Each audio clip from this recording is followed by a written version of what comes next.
Olá, meus alunos de Introdução ao Estudo do Direito. Estamos agora começando o nosso terceiro vídeo da semana da aula do dia 24 de março. Então, como eu falei para vocês, vamos começar esse terceiro vídeo trabalhando sobre as questões que envolvem essa grande divisão aí que se fala na doutrina sobre direito público e direito privado. Que história é essa? Direito público, direito privado. Tem até uma outra teoria que fala que além do direito público e do direito privado, nós teríamos um terceiro gênero, um terceiro grupo, que seria do direito social ou misto. Que história é essa, Daniel? Vocês se perguntam aí, direito público e direito privado. Então vamos lá para o nosso roteiro para a gente começar. Bom, item 2, finalzinho da primeira lauda e da primeira página. Divisão direito público versus direito privado. Uma das divisões mais clássicas do direito, peculiar ao sistema romano-germânico, chegou à Alemanha no período da Renascença. E a partir dessa forma peculiar de analisar o direito, de dividir, de classificar o estudo das matérias, das disciplinas do meio jurídico, surgiu aí na Alemanha, no período da Renascença, essas teorias. As duas grandes teorias são as teorias monista e dualista, são as principais, havendo uma terceira teoria, que é a trialista. A primeira teoria não tem muita força. Que história é essa de teoria monista? Sobre essa discussão que envolve a divisão de direito público e direito privado. Você está falando monista, monista vem de mono, de um só, é verdade, de mono. Por quê? Porque para os adeptos dessa teoria não faz o menor sentido você ter a divisão do direito entre direito público e direito privado. Aí um dos maiores defensores dessa teoria é justamente Hans Kelsen. O que Hans Kelsen traz? Kelsen fala o seguinte: olha, não faz sentido vocês aí, estudiosos do direito, o direito se preocupar com essa divisão entre disciplinas do meio jurídico que façam parte aí do direito público e outras que venham a integrar o direito privado, porque tudo se refere a um direito público. Vem do Estado, a norma vem do Estado. O direito, para Hans Kelsen, tem aí como principal ator a norma. Então, já que a norma ela vem do Estado, ela é produzida com todas as características aí inerentes a uma criação pública, criação do Estado, que vai ser imposta à sociedade. Não tem divisão nenhuma de público e privado. Teoria monista. Tudo é direito público. Direito civil é direito público? Sim. Direito penal é direito público? Sim. Toda e qualquer disciplina será inerente ao direito público. Porque tudo que vem do Estado seria público. Resumidamente, essa é a visão dos monistas. Monistas porque mono, só tem aí um grupo de normas e todas elas pertencem ao direito público. Tudo bem? Coloquei para vocês, olha, monista, Hans Kelsen, coloquei entre parênteses. Para ele, tudo seria direito público, tudo deriva do Estado. O Estado elabora os limites de atuação dos particulares, ponto. Tá? Bacon e Jelinek, eles desenvolveram um pouco mais essa teoria, mas eles são também monistas, tá? Mas eles desenvolveram um pouco mais.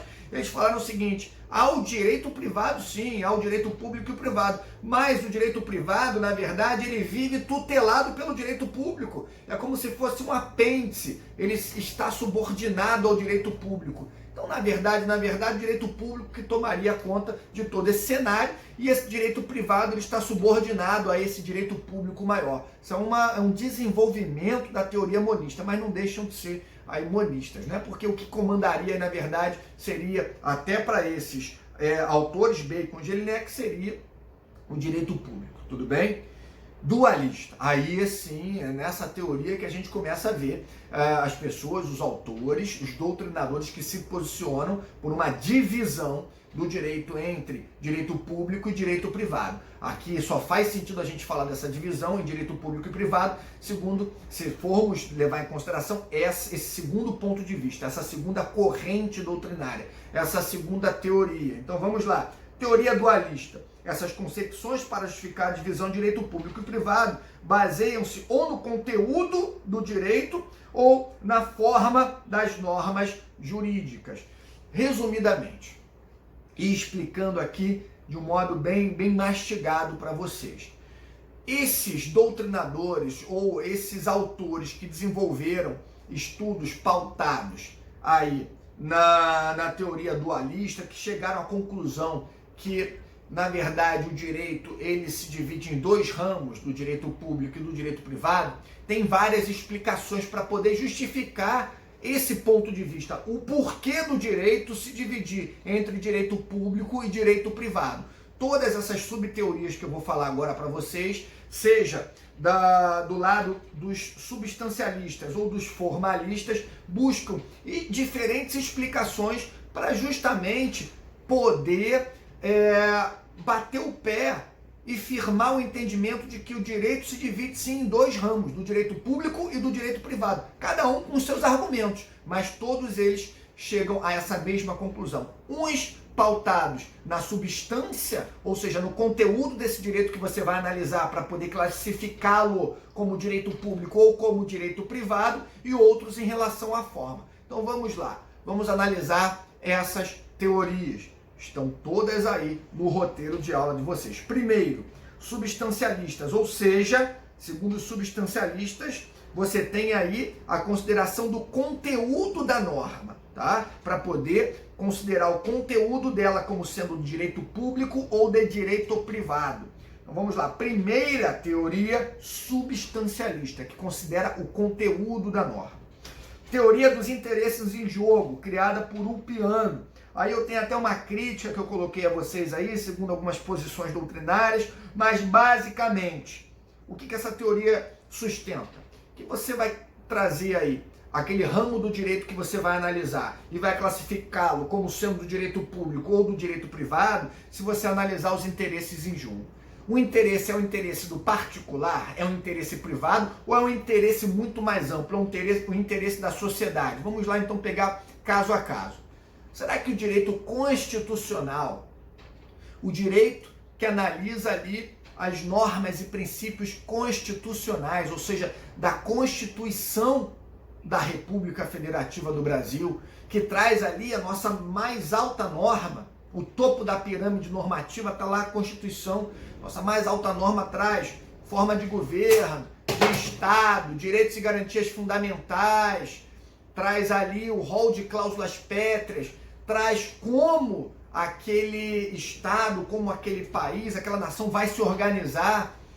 Essa norma trabalha com o interesse que é particular, privado, de um determinado grupo ou de determinadas pessoas, ou de toda a nossa sociedade? De toda a sociedade. É a base de todas as nossas normas. Então, obviamente, nós classificaríamos que o interesse aí em jogo é da coletividade. Se o interesse é da coletividade, o direito constitucional, será que estaria incluído no ramo do direito público ou do direito privado? Obviamente, do direito público. Um outro exemplo, direito eleitoral. O direito eleitoral, ele traz as normas que são importantes, né, no momento de eleição, para você ali ter o regramento que vai determinar como será feita a eleição, quais são os limites da propaganda eleitoral, como você estabelece a contagem dos votos para poder eleger um determinado indivíduo, como um deputado, um senador, e para prefeito, e para presidente, como é que funciona, primeiro, segundo turno. Será que o interesse do direito eleitoral é um interesse privado de um determinado grupo ou é interesse de toda a nossa sociedade? De toda a nossa sociedade. Por isso, nós pegaríamos esse ramo do direito eleitoral e enquadraríamos aonde? No ramo do direito público. Vamos lá, um outro exemplo, direito penal. Traz lá normas, né, de grande importância para a nossa sociedade. Traz lá os limites, né, de uma legítima defesa, por exemplo, ou traz lá, obviamente, né, a tipificação de todos os crimes, né, o que é um homicídio, o que é um roubo, o que é um furto.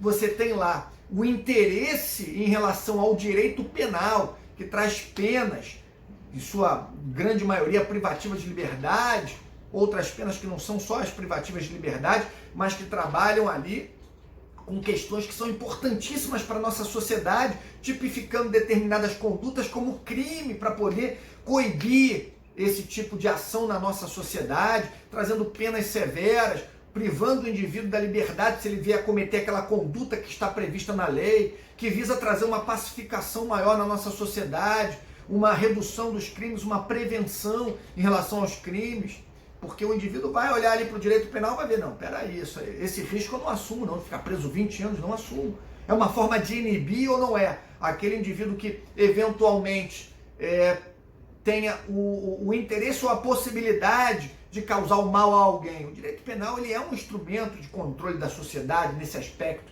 Então, será que ele seria enquadrado no ramo do direito privado ou do direito público? Obviamente, o interesse aí que é considerado no direito penal é público. O interesse em jogo é público. E olha só que interessante, uma vítima, por exemplo, de um roubo, subtrair coisa alheia a móvel mediante violência ou grave ameaça, o cara chega lá no vidro do sujeito do carro, puxa a pistola, me passa aí o celular, passa a carteira, dá uma pancada no vidro do cara ali, leva a carteira, leva o celular, vai embora, a polícia vai lá, prende o sujeito, ele é levado para a delegacia em flagrante, tem um inquérito policial, e nesse caso aí, vamos imaginar que o Ministério Público promoveu a ação penal pública. Gente, o interesse público é tão evidente que até essa vítima chegar lá e falar, olha, não deixa pra lá, eu perdoo, eu não quero saber aí não quero que esse sujeito venha aí trazer mais custo para nossa sociedade e que ele venha aí ficar preso, eu acho que ele já aprendeu aí a lição, eu quero desistir da ação. Ele não pode, porque o interesse é público. O interesse é público, por mais que a vítima venha a perdoar o indivíduo, isso para o direito penal pouco importa. O Ministério Público, o MP, o promotor de justiça nesse caso, ele é que vai conduzir aquela ação, porque o Ministério Público ele é o titular da ação penal pública. Isso tudo, gente, vocês vão aprender em direito penal. Calma, não tem que ficar agora com essa preocupação. Só estou trazendo exemplos para poder concretizar os interesses em jogo. E o interesse em jogo, nesse caso, é o interesse público, o interesse de toda a sociedade, de ver esse sujeito eventualmente afastado daquele convívio social, para poder, enfim, ter ali a sua ressocialização aplicada, sendo o caso, sendo do interesse dele, e se voltar para a sociedade e cometer o crime novamente, vai novamente ser cerceado sua liberdade, vai ser levado para o sistema prisional, e não tem o que a vítima venha a falar, não, deixa isso para lá, porque o interesse não é da vítima. O interesse é de toda a sociedade. Por isso que o direito penal ele é inserido no ramo do direito público. Vou pegar agora um exemplo de direito privado, já adiantando para vocês. Vai ser um exemplo de direito privado. Direito civil em geral. O direito civil, gente, em geral, ele trabalha, por exemplo, com o direito de família. Aquele direito de família, claro que em boa parte dele vai considerar uma organização, um planejamento daquela família de acordo com os interesses daquele grupo familiar. Por exemplo, um pai resolve colocar o filho numa escola e a mãe quer colocar na outra, não chegam num consenso, são separados, são divorciados.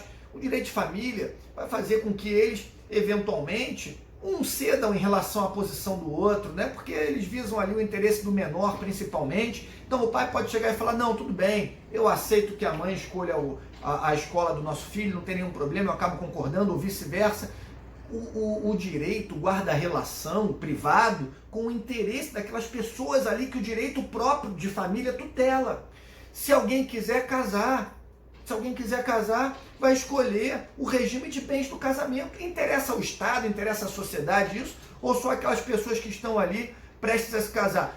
Aquelas pessoas, não é? Então, se vai ser um regime da comunhão parcial, total de bens, separação total, não importa, isso é o interesse daquele grupo. Não é? Então, você tem aí uma clara observância de limites que as próprias partes envolvidas, cobertas por aquele direito privado, vão dirimir. Um contrato, o direito dos contratos, compra e venda. É um direito público ou privado? Privado. Por que privado? Se eu quiser vender um celular, por exemplo, a R$1.000, ele é meu celular, eu vendo pelo preço que quiser. E se depois o cara não me pagar e eu quiser deixar para lá, eu posso deixar para lá? Posso. Falar, não, coitado infeliz aí, acabou de ficar desempregado, não me pagou uma parcela só, a gente resolveu dividir em 2 vezes, deixa isso para lá. O interesse é nosso. Não tem nada que o Estado possa falar, não, ele não pode ficar te devendo? Pode. Isso depende do interesse meu. O interesse é meu e dele, ninguém tem nada a ver com isso. Se eu quiser, eu não posso doar o celular para o sujeito? Posso. Então eu não poderia abrir mão de uma parcela ou do próprio pagamento em si? Problema nenhum. Se alguém bate no meu carro, aí vem uma senhora, bateu no carro, arranhou meu para-choque, por exemplo, fala, meu filho, desculpa, eu não vi direito, eu estou preocupada. Isso tem a ver com a responsabilidade civil, que é um ramo do direito civil. E eu olho para ela e falo, olha, deixa isso para lá, depois eu mando consertar, vai dar tanto trabalho a gente resolver isso, vamos atrapalhar mais o trânsito aqui não, a senhora vai aí, tá tudo bem, né? Vai aí para sua casa, não teve ninguém aí machucado, porque se alguém estiver aí, eventualmente, sido machucado, o direito penal vai entrar. Né? E o direito penal vai entrar. Se ela de alguma forma foi imprudente, negligente, ou agiu com imperícia, causou o acidente porque estava dirigindo sem os óculos e me machucou, aí você tem uma lesão corporal advinda de um acidente de trânsito. Aí você já tem um interesse público, ela poderia criar esse risco e esse prejuízo para outras pessoas também, né? Teoricamente, o interesse é público se há, obviamente, uma mácula em relação à minha integridade física. Agora, se não há, se fica só ali no para-choque arranhado, ninguém tem nada a ver com isso. É o interesse nosso da responsabilidade civil. Eu posso abrir mão de uma indenização nesse caso. Então, o interesse em jogo é um interesse privado e não público. Por isso que o direito civil, em geral, você tem ali os interesses em jogo como sendo daqueles particulares ali. É um último ramo do direito, só para a gente analisar, tem outros também, mas só para a gente analisar mais um aqui, não é o último, mas nessa nossa abordagem vai ser, para também não estender aí para todos os ramos do direito civil, direito das sucessões. Se uma pessoa ali tem um interesse em fazer um testamento ou não fazer um testamento, é um direito que ela tem. Ela pode fazer o testamento, depois revogar o testamento, porque o interesse é dela, o interesse é particular. Por isso que o direito civil, em geral, nesse exemplo que eu estou trazendo para vocês aí, é um direito privado. Tudo bem? Então, já estendemos bastante nesse terceiro vídeo, como eu falei para vocês, né? A aula de hoje, essa aula dessa semana do dia 24 é um pouco mais extensa e nós vamos aqui então quebrar para o nosso quarto vídeo. Já volto com o nosso quarto vídeo, continuando a teoria dualista, né? Fazendo algumas considerações sobre a teoria dualista ainda, tudo bem?